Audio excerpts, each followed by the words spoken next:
Una sola decisión, tomada en cuestión de segundos, cambió el destino de millones de personas y abrió la puerta a la era más peligrosa de la humanidad. El 6 de agosto de 1945, a las 8:15 de la mañana, Hiroshima dejó de existir en un instante. Una ciudad entera convertida en cenizas por una sola bomba, la primera arma nuclear usada contra seres humanos. Pero, ¿cómo llegó el mundo a desatar un poder capaz de imitar al sol mismo? ¿Y qué pasó después de aquel destello que iluminó el cielo de Japón? En 1945, la Segunda Guerra Mundial estaba casi decidida. Alemania ya había caído, Hitler estaba muerto, y Europa intentaba levantarse entre ruinas. Pero en el Pacífico, Japón aún resistía con ferocidad. Las batallas de Iwo Jima y Okinawa habían demostrado algo aterrador. Aunque sabían que estaban derrotados, los soldados japoneses preferían morir antes que rendirse. Millones de civiles estaban preparados para luchar hasta el último aliento si los aliados invadían sus islas. Se calculaba que una invasión terrestre costaría más de 1 millón de vidas. La guerra parecía no tener final. En ese escenario aparece un nuevo protagonista, el presidente Harry Truman. Recién llegado al poder tras la muerte de Roosevelt, Truman se enfrenta a una decisión imposible: arriesgar un baño de sangre con la invasión de Japón o usar un arma secreta que prometía terminar la guerra de inmediato. Esa arma era el resultado de un proyecto científico sin precedentes, el Proyecto Manhattan.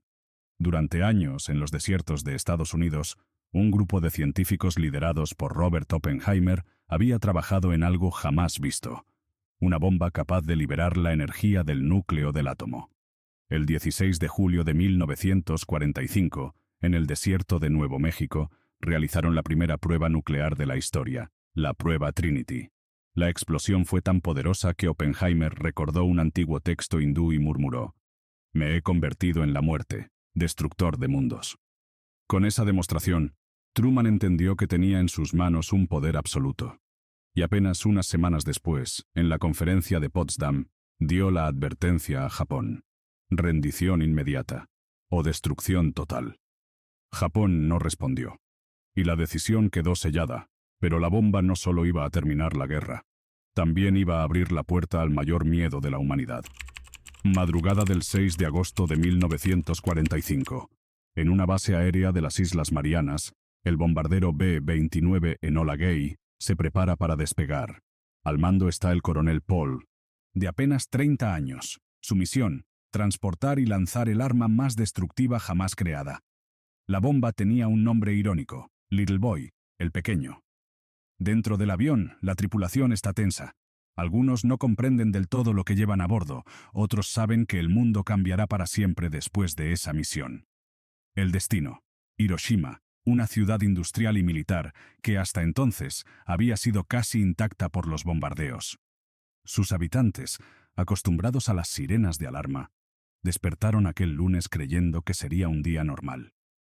A las 8:15 de la mañana, Little Boy fue liberada. 43 segundos después, a 600 metros sobre el centro de la ciudad, detonó. En un instante, el cielo se iluminó con un resplandor más intenso que el sol. La temperatura en el epicentro alcanzó más de 3000 grados Celsius. Todo lo que estaba en un radio de 1 kilómetro quedó vaporizado. Las casas de madera ardieron como antorchas. Edificios enteros colapsaron en segundos. Se estima que unas 80.000 personas murieron al instante. Decenas de miles más sufrirían quemaduras y heridas imposibles de imaginar. A 10 kilómetros de distancia, la onda expansiva rompió ventanas y derribó techos. La ciudad había desaparecido en un parpadeo. Paul Tibbets y su tripulación observaron desde el aire la gigantesca nube en forma de hongo que se elevaba hacia el cielo. Nadie en la historia había presenciado algo semejante. El silencio en la cabina era absoluto.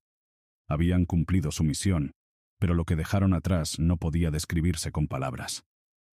Lo que nadie esperaba era que, entre las ruinas y las llamas, algunos sobrevivieran, y que sus voces, décadas después, nos contarían lo imposible. Entre los escombros de Hiroshima surgieron escenas que parecían sacadas del fin del mundo. Sobrevivientes desnudos, con la piel colgando en jirones, caminaban en silencio buscando agua. Niños cubiertos de ceniza gritaban los nombres de sus padres. El calor había borrado las sombras de las personas en las paredes, como si fueran grabadas en piedra. Uno de los testimonios más estremecedores fue el de Shigeaki Mori, que con solo 8 años vio caer el infierno desde el cielo. Décadas después, recordó cómo cuerpos calcinados flotaban en los ríos y cómo las calles se llenaron de silencio. Un silencio imposible de olvidar. Un objeto se convirtió en símbolo eterno. Un reloj de bolsillo encontrado entre los restos, detenido exactamente a las 8:15 de la mañana. Ese reloj hoy se exhibe como testigo del instante en que el tiempo se detuvo para Hiroshima. Pero lo peor no terminó con la explosión. La radiación empezó a matar lentamente a miles de heridos que parecían haber sobrevivido. Médicos japoneses describieron síntomas desconocidos: fiebre altísima, caída de cabello, hemorragias internas. Era un enemigo invisible que nadie entendía. Y sin embargo, entre tanta devastación, algunos edificios resistieron el impacto. La cúpula del edificio de la prefectura industrial quedó en pie, aunque destrozada. Hoy se conoce como la Cúpula Genbaku, patrimonio de la humanidad y uno de los recordatorios más poderosos de lo ocurrido. Mientras Hiroshima ardía, a miles de kilómetros de distancia en Washington ya se discutía cuál sería la siguiente ciudad en recibir una bomba. 3 días después de Hiroshima, Japón seguía sin rendirse. En Washington, la decisión estaba tomada. Una segunda bomba debía caer. El 9 de agosto de 1945, otro bombardero B-29, llamado Boxcar, despegó con una bomba más poderosa que la primera. Esta vez el artefacto tenía un nombre extraño: Fat Man, el gordo. El objetivo inicial era la ciudad de Kokura, pero una espesa capa de nubes y humo de bombardeos previos impidió la visibilidad. Después de varios intentos fallidos, el avión cambió de rumbo hacia el objetivo secundario, Nagasaki. Aquel desvío salvaría a decenas de miles de vidas en Kokura y condenaría a otras en Nagasaki.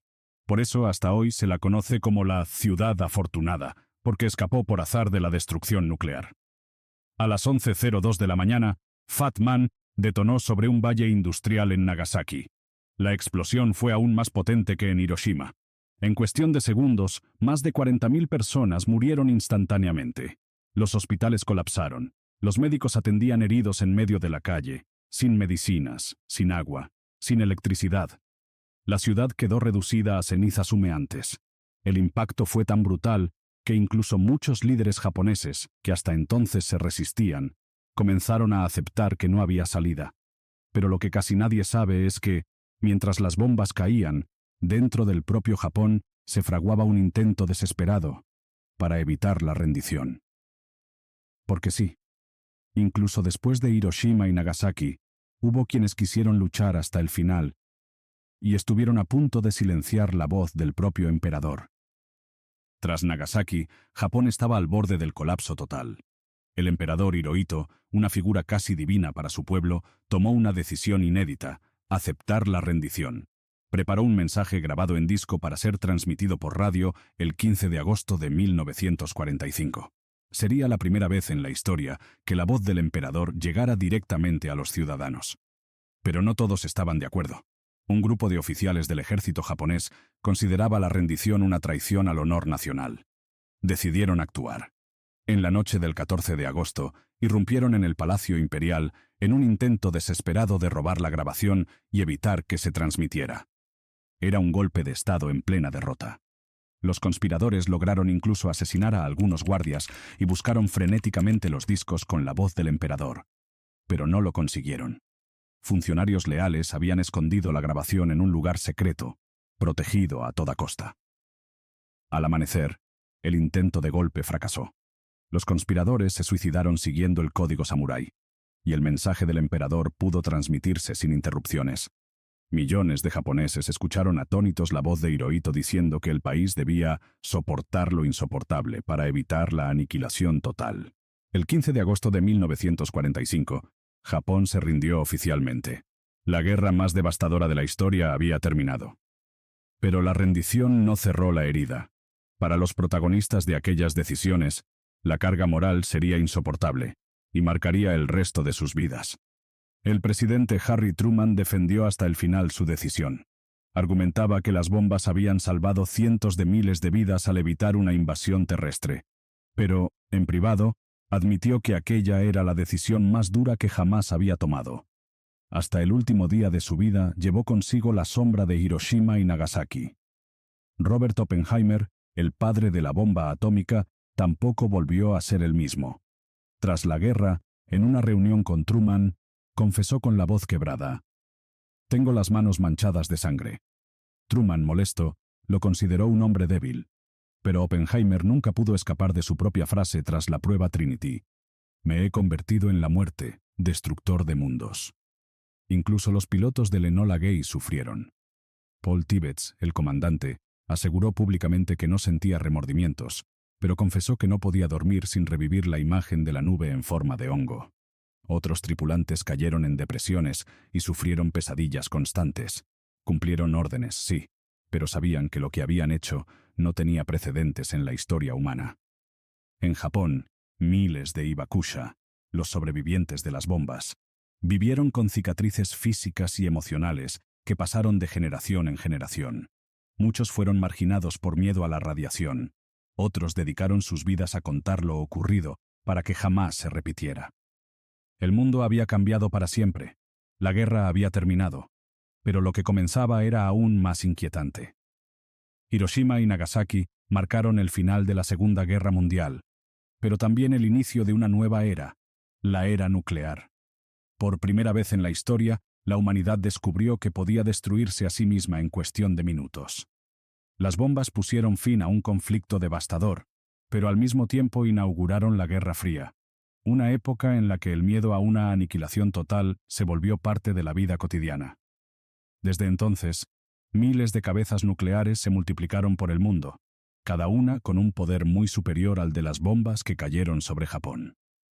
Hiroshima y Nagasaki no fueron solo ciudades arrasadas, fueron un recordatorio eterno de lo que somos capaces de crear y de destruir, de cómo una sola decisión puede alterar el destino de millones de vidas. Hoy, 80 años después, seguimos preguntándonos lo mismo. ¿Seremos capaces de convivir con este poder sin volver a usarlo jamás? La respuesta aún no está escrita, y quizás nuestro futuro dependa de ello.